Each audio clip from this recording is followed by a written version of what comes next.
সৈনিকরা তো পেছনেই পড়ে গেল। এখন যমুনা মাই আমাদের বাঁচাতে পারেন। পালাও। বাহ, খুবই আনন্দিত হলাম মাধব। আর আপনিও অদ্ভুত। কিভাবে আপনি কংসের সমস্ত সৈনিকদের সব অহংকার নাশ করে দিলেন, তাও আবার ছোট ছোট মৌমাছিদের সাহায্যে। আকারের বিচারে কেউ ছোট বড় হয় না রুক্মিণী। সময় এলে একটা ছোট্ট সূঁচ তরোয়ালকেও পরাজিত করতে পারে। সেই জন্য সময় আর পরিস্থিতির ঊর্ধ্বে আর কিচ্ছু হতে পারে না, না তো কংস আর না ওর ওই সৈন্যরা। সে তো ঠিকই, কিন্তু পরবর্তী সময়ে ওই দুষ্টরা গোকুলে আসার আগে শতবার ভেবেছিল নিশ্চয়। না রুক্মিণী, সতর্কীকরণ আর সংকেত সাধু বুঝতে পারে, দুষ্ট নয়। যদি দুষ্ট একবারেই সতর্কীকরণ বুঝতে পারত তাহলে সমস্যা হতো। যখন মনুষ্যের বিনাশ সন্নিকটে আসে তখন তার বিবেক তাকে বর্জন করে। আর ঠিক এমনটাই কংসের সাথেও হয়েছিল।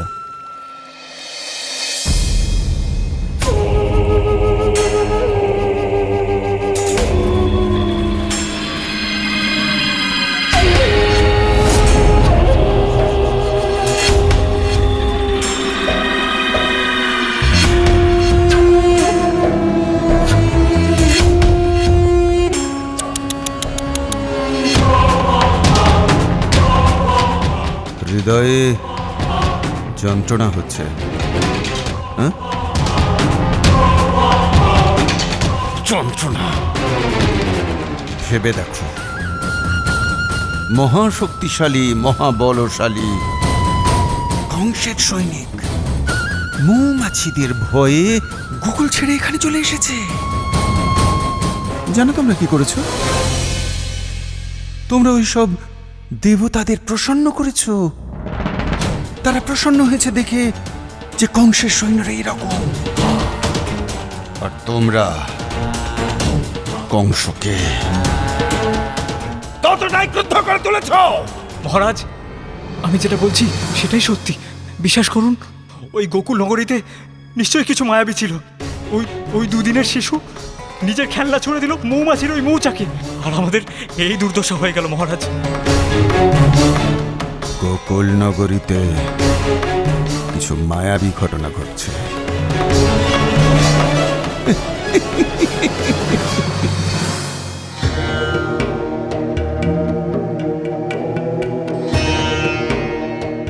নন্দরাজ, আপনার পুত্র তো খুব তেজস্বী, আজও পুরো গোকুলকে কংসের অত্যাচারী সৈনিকদের হাত থেকে বাঁচিয়েছে।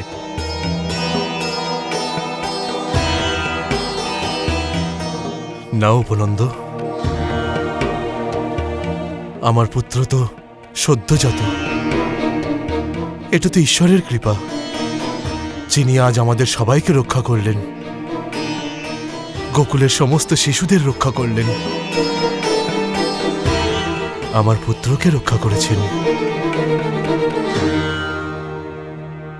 কিন্তু কংস চুপ করে থাকবে না।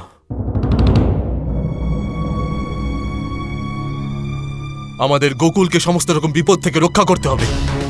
গোকুলের সুরক্ষা বাড়িয়ে দাও, আর সমস্ত গোকুলবাসীকে সতর্ক করে দাও, ওরা যেন সাবধানে থাকে।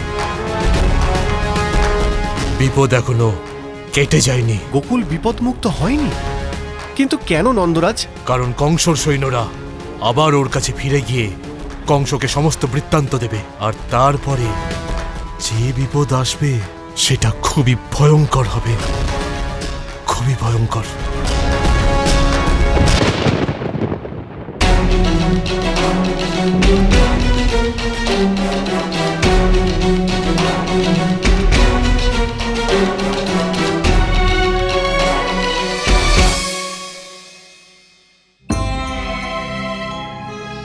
যদি তাই হয় প্রভু, তাহলে আপনি কংসের সৈনিকদের নাশ কেন করে দিলেন না? কেন কংসের কাছে ফিরতে দিলেন? যখন ওরা পুনরায় এসে গোকুলবাসীদের উপর অত্যাচার করবে, কখনো কাউকে নাশ করে খারাপের অন্ত কি হয় রুক্মিণী? যদি আমি ওই সৈন্যদের নাশও করতাম, তখন কংস আরো সৈন্য পাঠিয়ে দিত। খারাপ তো বনের সেই ঘাসের মতো, যতই ওপড়াবে ততই গজিয়ে উঠবে। আর যদি সেই ঘাসের বিনাশ করতে চাও, তাহলে তার মূলে আঘাত করতে হয়।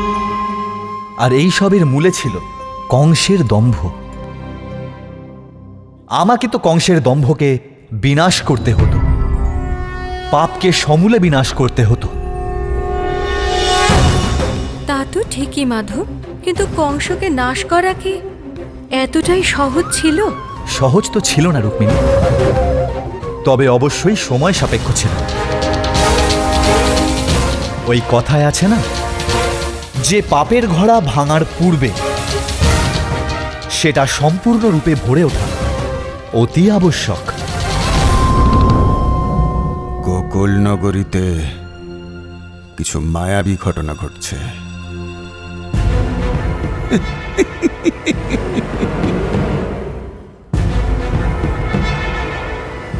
আমি প্রসন্ন হলাম, আমার মন আজ প্রফুল্ল। তোমরা জানো কেন? আমি আমার কালকে খুঁজে পেয়ে গেছি। আমার কাল, আমি জানতে তো পেরেছি যে আমার কাল আমার রাজ্যে গোকুলে আছে।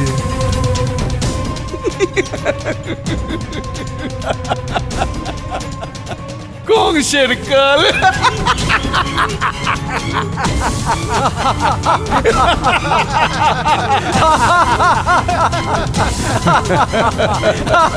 প্রসন্ন হয়েছি আমি।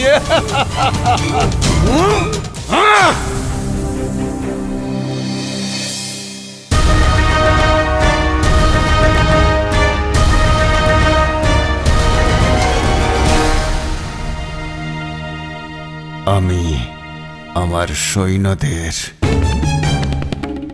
আমার কালকে মারার জন্য পাঠিয়েছিলাম, কিন্তু আমার সৈন্যরা এখনো কিছু বদলে যায়নি মহারাজ। গোকুলও ওখানে আছে, আর ওই বালক ওখানেই রয়েছে। আপনি আদেশ করুন মহারাজ।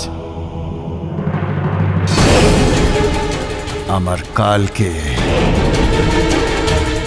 কালের কুঠুরিতে কি করে পাঠাতে হয় সেটা আমি খুব ভালোভাবেই জানি।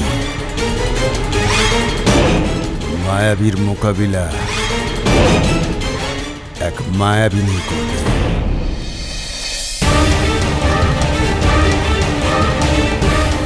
পুতনা, পুতনা, পুতনা।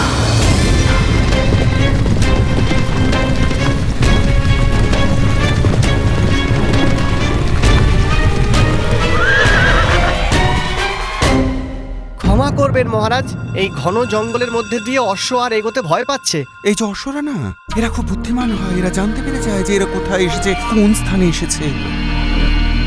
সারথি, এরা হয়তো বুঝতে পেরে গেছে যে এরা এদের গন্তব্যে পৌঁছে গেছে। এই ভয়ঙ্কর স্থানে মহাভয়ঙ্করী পুতনা বাস করে। মহাভয়ঙ্করী পুতনা।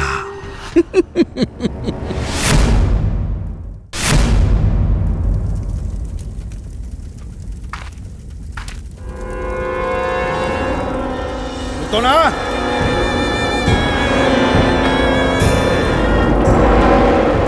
পুতনা,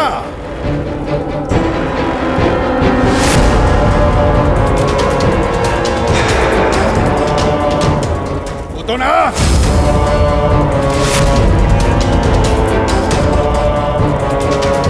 পুতনা, পুতনা।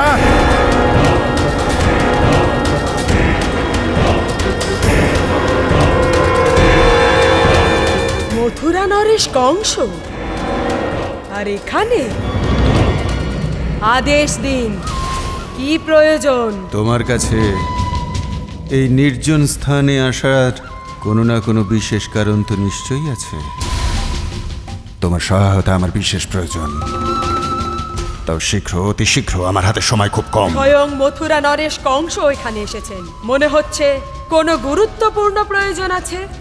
আদেশ করুন, যদি আমি আপনার কোনো কাজে আসতে পারি তাহলে নিজেকে ধন্য মনে করব। আপনি অনেক উপকার করেছেন আমার আর আমার ভাই বকাসুরের। আদেশ করুন, আমি আপনার উপকারের ঋণ শোধ করব। পুতনা, একটা কথা বলো, তোমার নবজাত শিশুদের মাংস, তাদের অস্থি অত্যন্ত প্রিয়, তাই না? হ্যাঁ মহারাজ। সেই জন্যে যে দায়িত্ব আমি তোমার হাতে দিতে চলেছি, সেটা কোনো ভোজনের নিমন্ত্রণের থেকে কম নয়। তোমায় শুধু এটুকু করতে হবে যে 10 দিন আগে যে শিশুরা জন্মেছে তাদের তোমার আহার করতে হবে, তাদের ভক্ষণ করতে হবে। তুমি প্রস্তুত তো?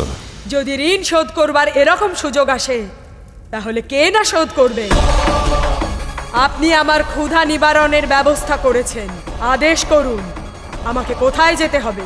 গোকুল, সেখানে জন্মানো প্রত্যেকটা শিশুকে তুমি ভক্ষণ করবে। আর এই কাজ করার জন্য তোমার হাতে মাত্র একটা দিন আছে, মাত্র একটা দিন, পুতনা।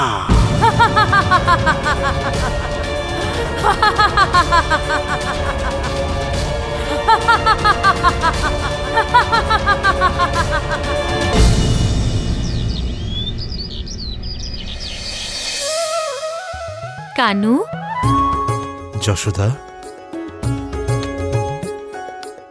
দেখে নিও, বড় হয়ে আমাদের পুত্র জগতে খুব প্রসিদ্ধ হবে। হ্যাঁ হ্যাঁ নন্দবাবু, কিন্তু আপনি আপনার বালকের কোনো নাম তো রাখুন। কানু কানু শুনতে শুনতে ও ক্লান্ত হয়ে পড়েছে। শুনুন, আমাদের কানুর একটা সুন্দর নাম রাখা উচিত। হ্যাঁ যশোদা, আমি পণ্ডিত মশাইকে বলে পাঠিয়েছি যে একটা শুভ মুহূর্ত দেখে যেন আমাদের পুত্রের নামকরণ করে দেন। কিন্তু একটা সংশয় আছে। কি বিপত্তি স্বামী? আমরা আমাদের পুত্রের নামকরণ খুব ধুমধাম করে করতে চাই, কিন্তু পূর্বের ওই কংসের সৈন্যদের উৎপাত দেখে আমার ভয় হচ্ছে যে এই মহোৎসবের কথা জানতে পেরেই ওরা আবার না ফিরে আসে।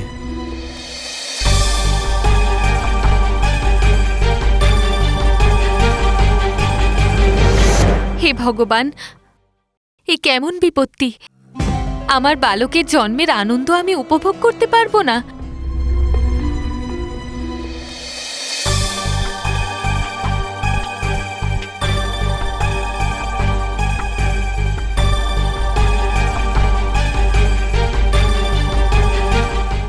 আপনি?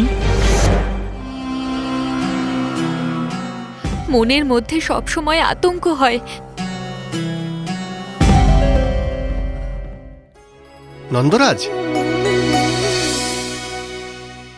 কি হয়েছে উপনন্দ? এত বিচলিত কেন তুমি? কংসর সৈন্যরা কি ফিরে এসেছে? না নন্দরাজ, কংসের সৈনিকরা আসেনি। আচার্য আপনার সঙ্গে দেখা করতে চান। আচার্য গর্গাচার্য মহাশয়?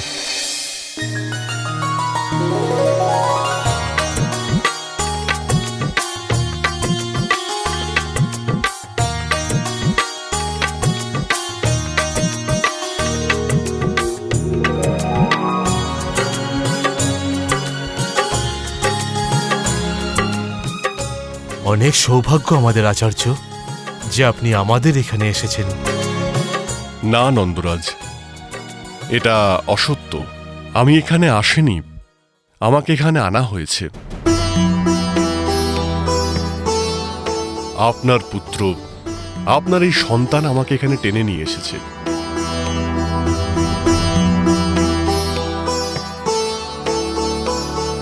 আমি কিছু বুঝতে পারলাম না আচার্য। তাহলে এবার বুঝে নিন নন্দরাজ, আমি এখানে এই পাশের এক গ্রামেই এসেছিলাম। সেখানে আপনার এই সন্তানের প্রশংসা সবার মুখে শুনে থাকতে পারলাম না। ওকে দেখার জন্য আমার মন খুব ব্যাকুল হয়ে উঠল। ব্যাস, এই জন্যে আমি গোকুলের রাস্তা ধরলাম আর ওর টানে ছুটে চলে এলাম। তাও ভালো, আমার পুত্রর বাহানাতেই হোক আপনি আমাদের দর্শন তো দিলেন। এবার আমরা এই শুভ মুহূর্তকে বিফলে যেতে দেব না।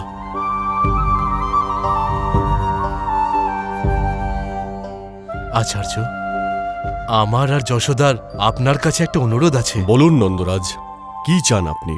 আজ আপনার এই পুত্রকে দেখে আমার নয়ন একেবারে জুড়িয়ে গেছে, আর সেই জন্যে আমি আপনার কাছে ঋণী। আচার্য, আমরা চাই যে আপনি কিছুদিন আমাদের আতিথ্য গ্রহণ করুন, আর এই বাহানায় আমাদের পুত্রের নামকরণও করে দিন। কিন্তু একটা মিনতি আছে আচার্য। কিছুদিন আগে পাপী কংস সমস্ত নবজাত শিশুদের মারার আদেশ দিয়েছে তার সৈন্যদের। সেই জন্য আমরা আমাদের পুত্রের নামকরণ খুবই গোপনীয় ও সাধারণভাবে করতে চাই। শুধু একটাই প্রাপ্তি, আর সেটা হলো এই শুভ মুহূর্তে আপনার উপস্থিতি। অবশ্যই নন্দরাজ, আপনার আতিথ্য আমি গ্রহণ করব, কিন্তু আপনার এই সন্তানের নামকরণ আমি করতে পারবো না। কেন আচার্য? কেননা আমি যাদবদের কুলগুরু, আর আপনি হলেন গোপালক। এই জন্যে আপনার সন্তানের নামকরণ করার আমার অধিকার নেই নন্দরাজ। এ কেমন বিপত্তি! কোনো ব্যাপার নয় যশোদা, আমরা আমাদের সুবিধার জন্য আচার্যকে কেন বিপাকে ফেলব? আপনার সিদ্ধান্ত আমরা মাথা পেতে নিচ্ছি আচার্য।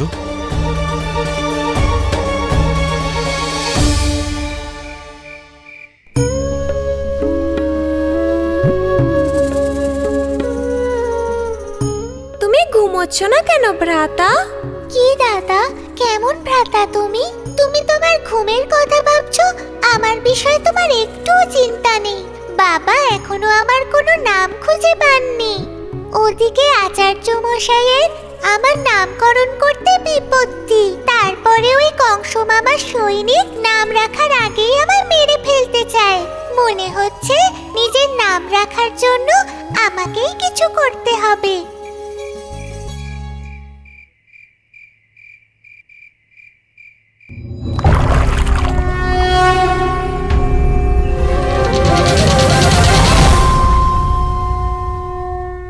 নারায়ণ?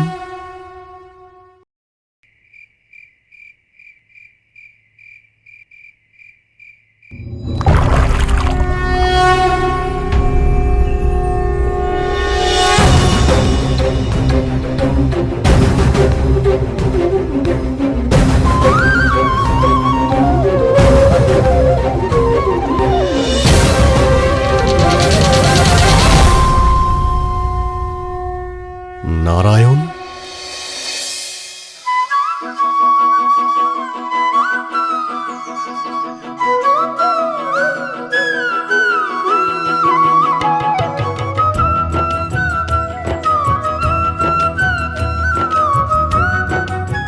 এসব কি হচ্ছে?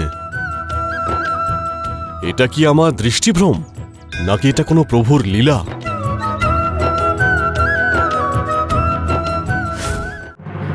এখন কি হবে? আচার্য মশাইও আমাদের কানুন নামকরণ করতে রাজি হলেন না। আমাদের কানুন নামকরণ কে করবেন? সেই যে নামকরণ করতে অস্বীকার করেছিল। আচার্য,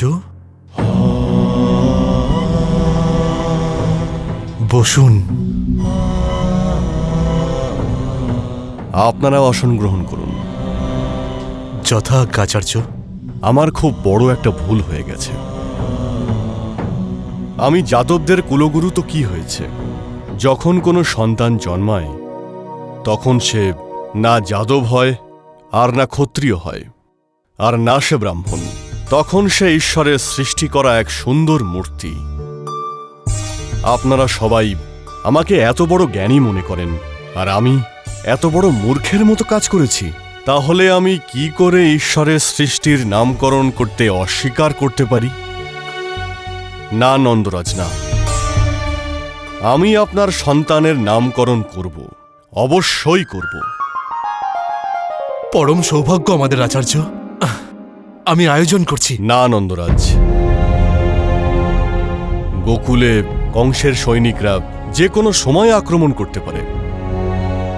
সেই জন্য বালকের নামকরণের অনুষ্ঠান এখানে সুরক্ষিত নয়। আমি আপনার সন্তানের নামকরণ বৃন্দাবনে করব। যেমন আপনার আদেশ আচার্য, আমাদের পুত্রের নামকরণ বৃন্দাবনেই হবে।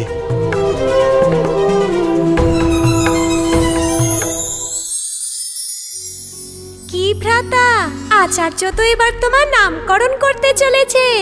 এবার অন্তত হাসো। না, আমার সাথে ঠিক কাজ হচ্ছে না। বাবা তোমার নামকরণ খুব আনন্দের সাথে করেছিল, আর আমার নামকরণের অনুষ্ঠান লুকিয়ে বৃন্দাবনে, গোকুলের বাইরে।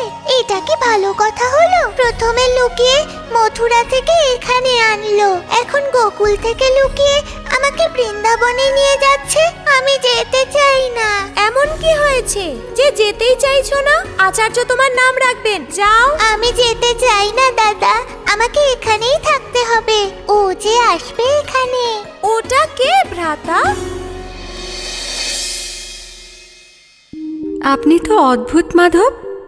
মাত্র 2 দিনের বালক আপনি, আর এই সব কার্যকলাপ আরম্ভ করে দিয়েছিলেন। কংস আপনার প্রাণবধের চেষ্টায় ছিল, আর আপনি এইরকম আড়ম্বর করে নিজের নামকরণের উৎসব করাতে চাইছিলেন। যদি কংস জানতে পারতেন তাহলে। একটা কাহিনী শোনাচ্ছি রুক্মিণী, মনোযোগ সহকারে শোনো। একটা নগরে এক ব্যক্তি খুব আনন্দ আর সুখে বাস করত। ধন সম্পত্তির কোনো অভাবই ছিল না তার কাছে। ঐশ্বর্যে ভরপুর ছিল। সমগ্র নগরে সর্বাধিক প্রতিষ্ঠিতও ছিল। এক সম্পূর্ণ পরিবার ছিল তার। কিন্তু তার একটা দুর্বলতা ছিল, ওর নিজের মৃত্যু ভয় ছিল। আর সেই ভয় দিনে দিনে এত বাড়তে লাগলো যে সে তার ভবন থেকে বাইরে বেরোনোই বন্ধ করে দিল। সে তার ভয়কে জিততে পারেনি, আর একদিন ওর ভয়কে জিতে নিল। কিভাবে? হলো এই যে ওর ভবনের ছাদ হঠাৎ করে একদিন ভেঙে পড়ল। তখন উনি চাপা পড়ে মারা গেলেন? না না, উনি চাপা পড়ে মরেননি। ছাদের একটা পাথরও ওকে স্পর্শ করেনি, কিন্তু ছাদ ভেঙে পড়ার শব্দে ও এত ভয় পেয়ে গেল যে ওর ভয়েই ওর প্রাণ বেরিয়ে গেল। একবার ভাবো, সমস্ত সুখ, ঐশ্বর্য, ধন সম্পত্তি থাকা সত্ত্বেও সে কিচ্ছু উপভোগ করতে পারল না। তুমি বুঝতে পারছো তো আমি কি বলছি? বুঝেছি মাধব। মৃত্যুর ভয়ে জীবনে সুখ ছাড়া যায় না। কিন্তু আপনি এই সমস্ত করলেন কিভাবে? আচার্যকে গোকুলে আপনার নামকরণের জন্য সম্মত করলেন কি করে? মাঝে মাঝে যা বশে থাকে না তাকে বশ করতে হয় রুক্মিণী।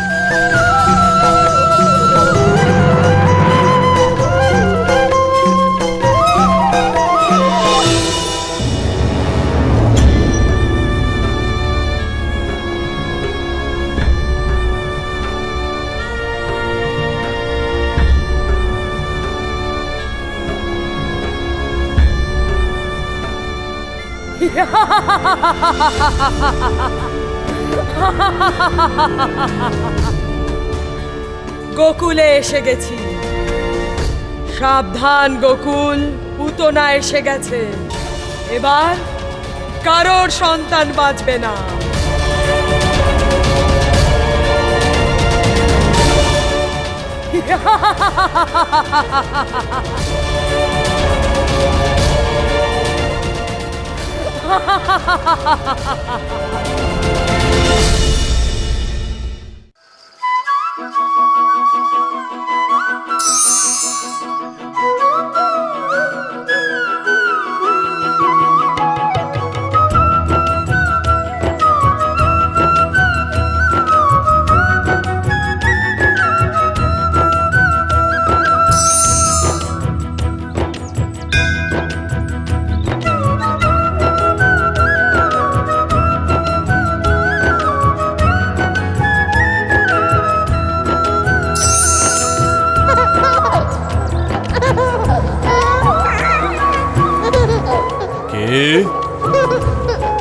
কে ওখানে?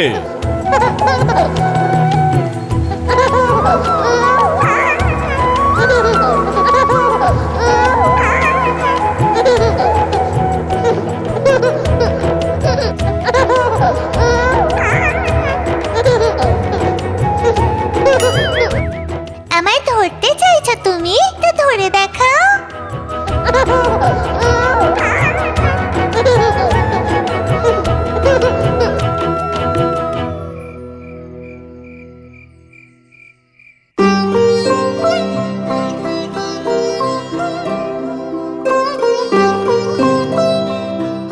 আরে, এখানে তো কাউকে দেখতেই পাচ্ছি না, কিন্তু ওই ছায়াটা তো এদিক থেকেই এসেছিল।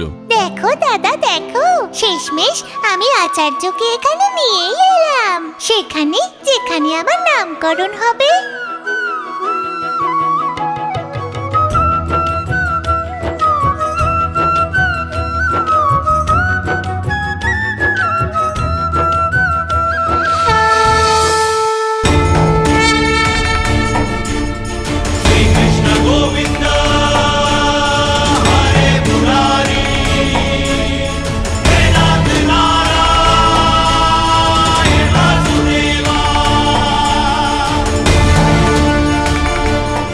বাহ প্রভু, আপনার লীলা অদ্ভুত।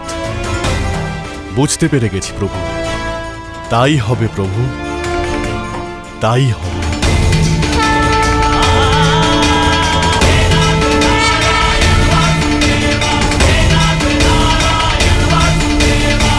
কিন্তু ভ্রাতা, তোমার নামকরণের অনুষ্ঠান তুমি গোয়াল ঘরে কেন করাতে চাইছো?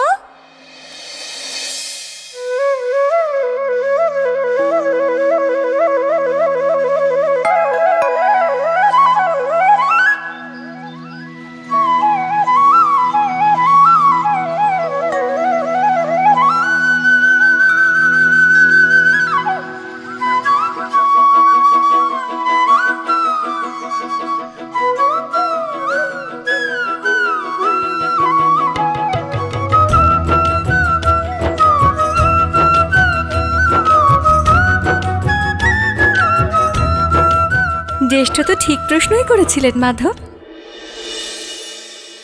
আপনি আপনার নামকরণ গোয়ালের মধ্যে করিয়েছিলেন কেন?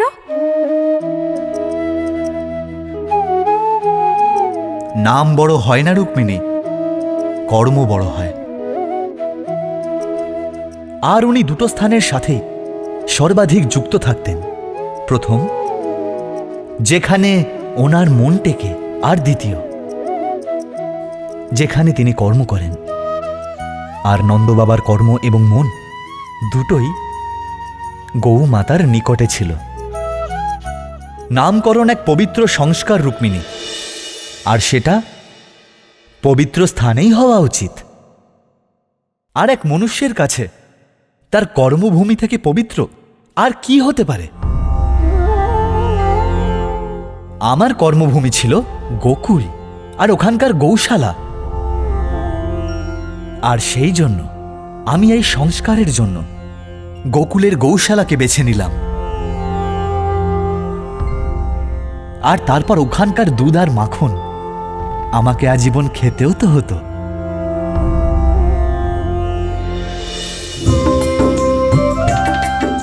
যশোদা, আজকে গোয়াল ঘর মনে হচ্ছে মহলের মতো সাজানো হয়েছে।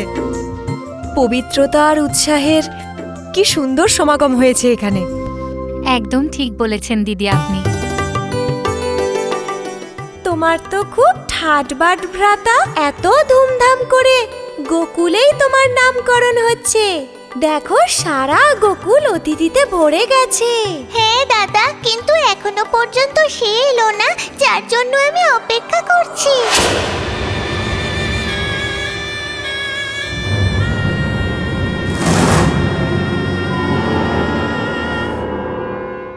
তুমি কার কথা বলছো? সে যে আজকের উৎসবকে অবিস্মরণীয় করে দেবে।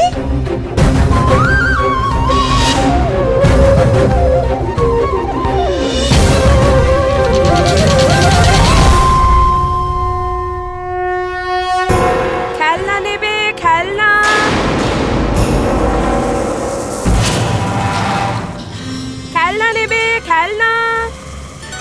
সুন্দর খেলনা নাও, যা খুশি তাই নাও।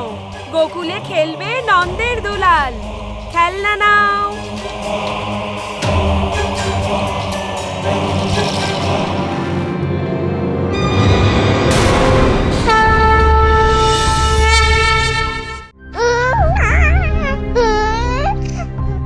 এই খেলনাটা কত দাম গো? আমার কাছে শিশুর হাসি এর দাম। এটা রাখো। খেলনা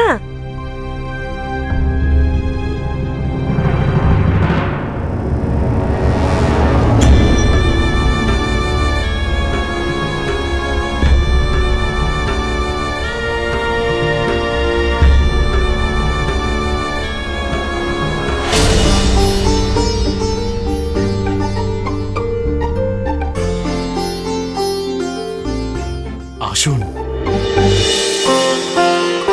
अंगादगान्त सम्भवसि हृदयादधि जायसे। কি সুন্দর খেলনা! কোথা থেকে এনেছো গো? মথুরা থেকে এনেছি। এই নাও, তুমিও নাও সন্তানের জন্য।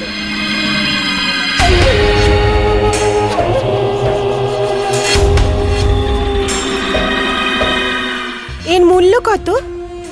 আরে বোন, ছাড়ো না, আমাকে শুধু এটা বলো যে গোকুলের আর কোন গৃহে ছোট শিশু আছে? নবজাতক বালকদের জন্য তাদের মাতা পিতা খুব শীঘ্রই আমার সব খেলনা কিনে নেবে, আর আমি বৃথা পরিশ্রমের হাত থেকে বাঁচবো। তাহলে একটা কাজ করুন, এখান থেকে সোজা নন্দরাজের বাড়িতে যান। ওখানে যশোদা মা একটি ছোট্ট শিশুর জন্ম দিয়েছেন, আর আজকে ওর নামকরণ হবে। ওখানে তোমার সব খেলনা বিক্রি হয়ে যাবে। আচ্ছা, তাহলে আমি গেলাম নন্দের গৃহে।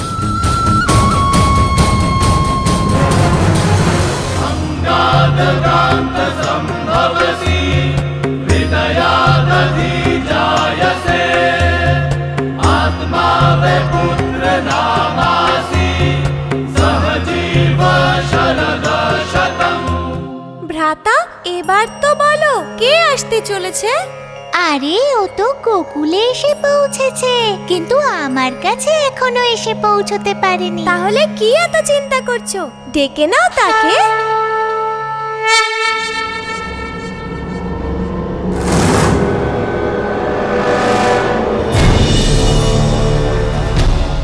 খেলনা নেবে? খেলনা, সুন্দর সুন্দর খেলনা নেবে, যেটা খুশি সেটা নাও।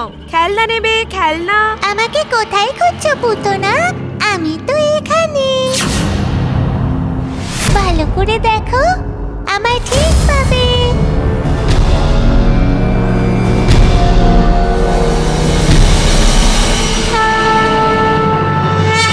ওম সর্বে সর্বগণ স্বাহা। দিন আপনার সন্তানকে আমায় দিন। ও হো হো হো, আরে রে রে রে, না না না না না, নন্দরাজ, এই বালক অদ্বিতীয় হবে, অপরাজেয় হবে এই বালক।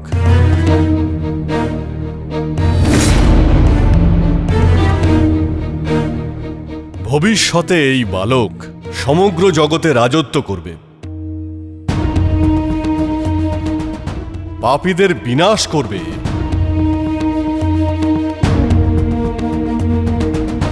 সমগ্র জগতে এই বালক যুগান্তকারী হবে, যুগান্তকারী।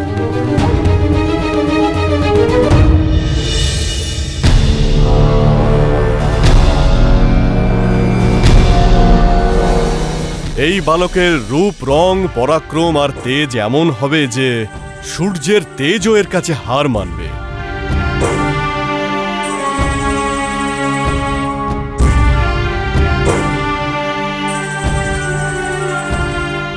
এর আকর্ষণে প্রত্যেকেই এর খুব কাছে চলে আসবে।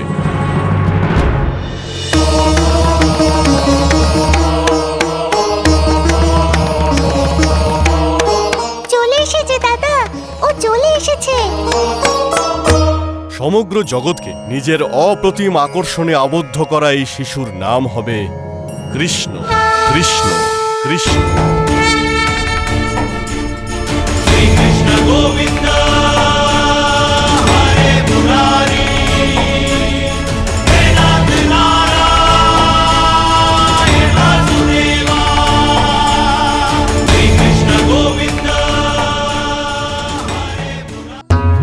অর্থাৎ যে আকর্ষণ করে আর আর কৃষ্ণপক্ষে জন্ম নেওয়ার কারণে এর নাম চরিতার্থ হবে। চরিতার্থ হবে। চরিতার্থ হবে। চরিতার্থ হবে। চরিতার্থ হবে।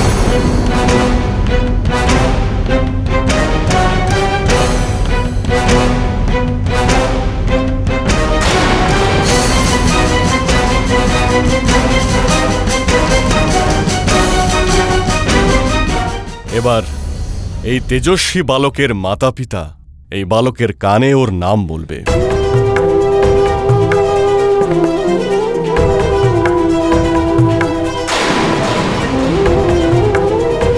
কৃষ্ণ কৃষ্ণ কৃষ্ণ।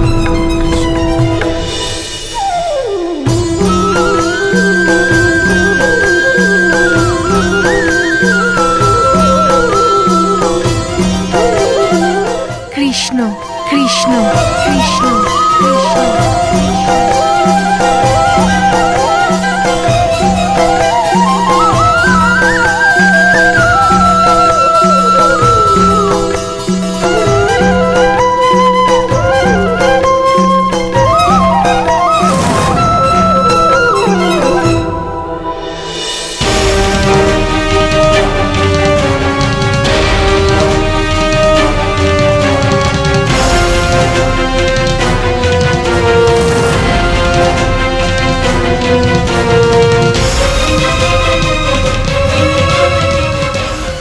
কৃষ্ণ কৃষ্ণ কৃষ্ণ।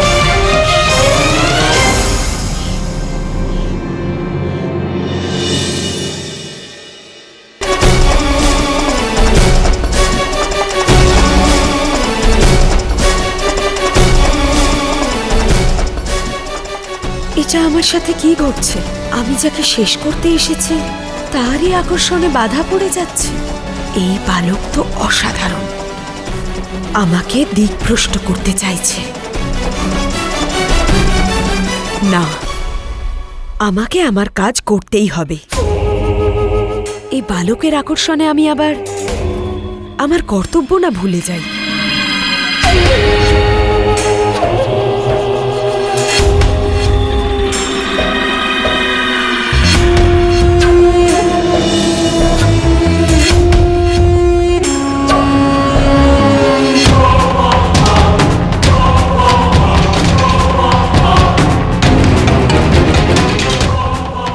গোকুলবাসী খুব খুশি হয়েছে তোর জন্মে, আর মাত্র কিছুক্ষণ, তখন এরা সবাই তোর মৃত্যুতে বিলাপ করবে।